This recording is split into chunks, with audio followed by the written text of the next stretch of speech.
week, I have been at Camp Du Bois, serving as a chaplain with my wife, Katie Jo, to the Settlers Camp and also to Boy Meets Camp.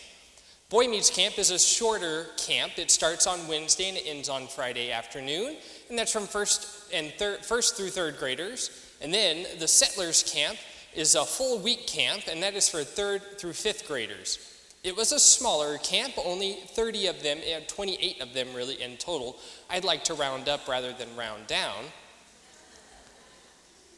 And the energy that those 30 kids had is insurmountable, is it not? Anybody that might have first through fifth grader, I'm sure can attest, or has had to deal with any group of them of any amount, might know the energy with which they hold. It was a spirit-fulfilling time to be there at Camp Du Bois, not only because it's a great church camp that is part of our Illinois South Conference of the UCC, but also because of being able to be a chaplain. I get to lead two very specific times during the week. The first being Blast, which stands for Bible Learning and Spirit Time. That's just after breakfast, and it's an hour. And then I also get to lead Vespers. Vespers is about 15 to 30 minutes. Think of a short worship, not so much of a sermon, but more of a thought-provoking bit where we go ahead and have kind of a give and take conversation from the campers to the chaplains and also to the counselors. And then we get to stay there on Picnic Point. We get to watch the sunset through the lake. We get to enjoy what seems as God's perfect creation and the stars beginning to blanket over creation and go to bed. I love Camp Du Bois.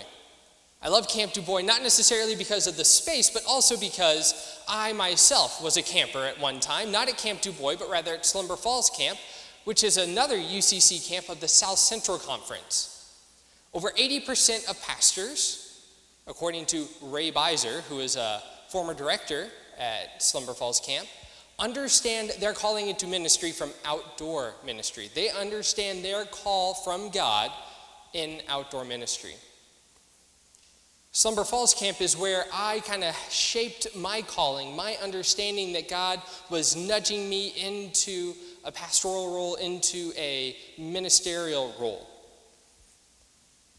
Slumber Falls Camp is not really part of my life anymore other than the photos that I get to see on Facebook, but I get to reach back and use some of the songs that I learned, some of the lessons that I had heard as well, and share them with future campers at Camp Du Bois. I get to share not only the stories that I love from outdoor ministry and camp, but also I get to share stories of our faith.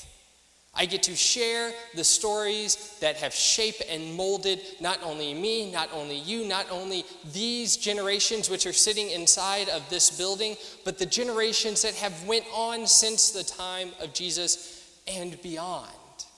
I get to share with these kids a different perspective because of the setting that I get to do it in.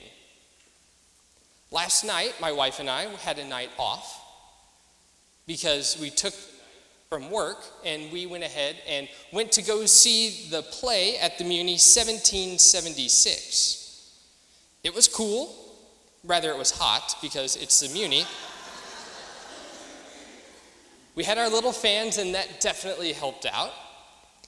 It wasn't exactly the most riveting performance that I've ever seen at the Muni, but it was great to go ahead and experience the play of 1776, I think because it's apropos to the time in which we saw it. We're seeing it a week essentially before we celebrate our national independence.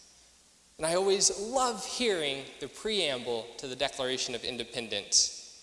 When in the course of human events, it becomes necessary for one people to dissolve the political bands which have connected them with another, and to assume among the powers of the earth the separate and equal station to which the laws of nature and of nature's God entitle them. A decent respect to the opinions of mankind requires that they should declare the causes which impel them to the separation. We hold these truths to be self-evident, that all men, are created equal, that they are endowed by their Creator with certain unalienable rights, that among these are life, liberty, and the pursuit of happiness. Out of all of that, is there anything that y'all might remember from either history class, from just hearing the Declaration of Independence being talked about, maybe on NPR because they go ahead and tweet it every 4th of July, or could it go ahead and be that you've just heard it so many times that some of these things sound familiar? So I read the preamble and just the first sentence. Is there anything that might strike you as familiar? Maybe we hold these truths to be self-evident, that all men are created equal, endowed by their Creator with certain unalienable rights. It's probably something, the Declaration of Independence, that we don't necessarily read a whole lot, maybe once a year if we're lucky, but it's something that shaped this country, isn't it? It is the foundation. And if 1776 the play has anything to say about it, it wasn't something that was just shaped overnight. I'm not sure of the historical accuracy of the play. Maybe somebody can enlighten me of it. But we started it a month before July 4th. It was started on like May 28th, according to the calendar that they had out. And the give and the take that went on inside of the Congressional Hall. My favorite quote was one of the opening lines from John Quincy Adams, whenever he said, what was it? One man is useless, but 2 men together is a law firm, and 3 men together is a Congress, something like that. It was something to that effect, and it just, got us all laughing and roaring. But it started something else for Katie Jo, my wife, and I. It started a conversation. It started a conversation about what life, liberty, and the pursuit of happiness actually means. It started us talking about the stories that we would share around all 4th of Julys. Not necessarily the historical stories, but more where we like to go watch fireworks at. What we enjoyed having at every barbecue cookout that you would have on a 4th of July. What libations we might go ahead and prefer as well. Where we wanted to watch fireworks this year. And then it started a different conversation. September 23rd is our official due date. We have a little bun in the oven, and we're thinking a little bit more down the road, as opposed to just like this year or next year or today or tomorrow. We're thinking long term. And we got to thinking about how are we going to impart this story of our national independence onto this wee little one? How are we going to share the story that birthed our nation with this one? Are we going to allow our mainstream media, are we going to allow outside forces go ahead and do that? Right now we have to, because we don't know enough to fill a hill of beans, let alone go ahead and try to teach a young one about our national independence. We know enough to get us by, we know enough to get us into trouble, but not enough to get us out of trouble. And I can only imagine what the stories that were told by our ancestors in faith. Our ancestors in faith don't necessarily just mean our Christian brethren and sisters, but also our Hebrew and Jewish brothers and sisters. We worship the same God. And I can imagine telling of the story of Elijah being taken up and Elisha having his small temper tantrum because he did not get his blessing as he thought. The stories that are told in our faith aren't just stories that necessarily mean they have to be passed on, but they're a way for us to start a conversation. Whenever ancient Hebrews and Jewish people would have heard this story, there's a whole bunch that would have went along with it. What would have went along with it are that they understood that we're talking about Moses here with the parting of the sea. We would understand that we're talking about the prophetic tradition, because we're not just talking about Elijah here, we're also talking about Isaiah, Ezekiel, maybe some of the more minor prophets like Amos and Micah. Elisha and Elijah are two of the unwriting prophets, meaning that they don't have a book named after them. They didn't write anything down, but rather people wrote about them. It's kind of like Jesus, isn't it? Jesus is an unwriting prophet. Jesus is somebody who didn't write anything down, but yet we go ahead and hear time and time again things that Jesus supposedly said, things that Jesus believed. And we read these, namely, in our Gospels.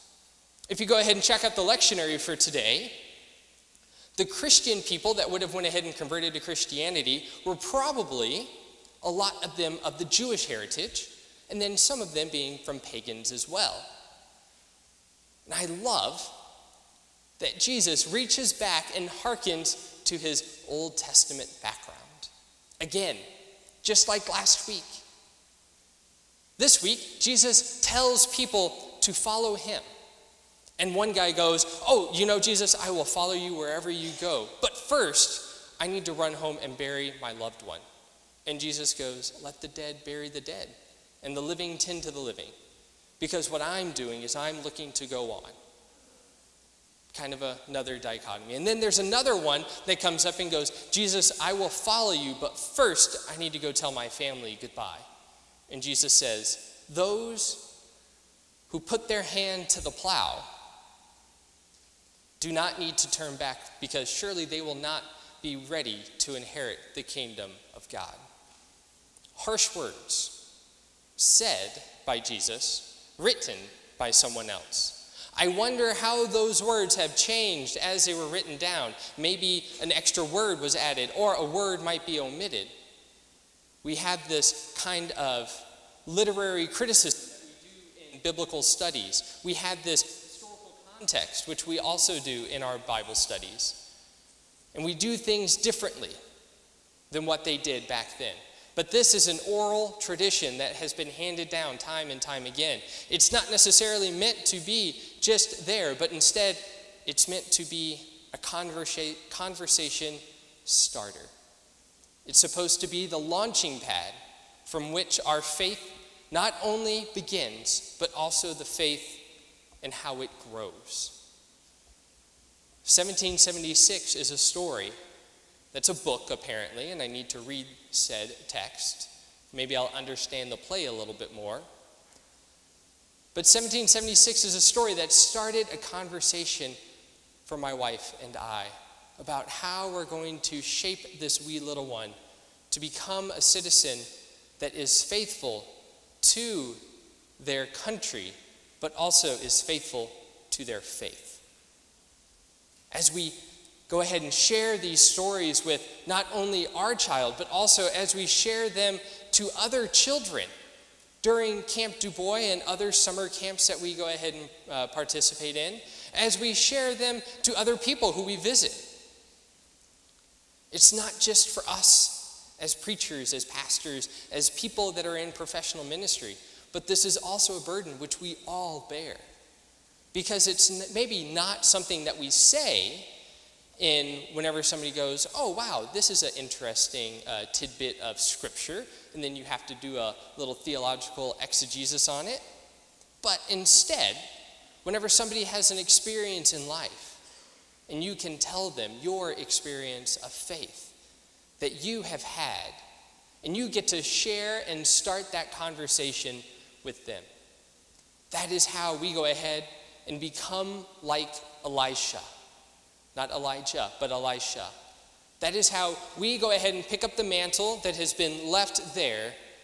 And even though we get frustrated sometimes because we don't think that we have the blessing, we don't think that we got what we deserved, but we still can share our faith.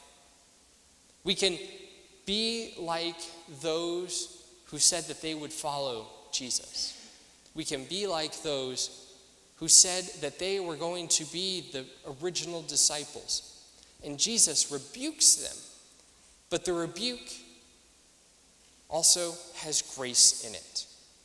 Jesus is our perfect and prime example of what it is to be a true child of God.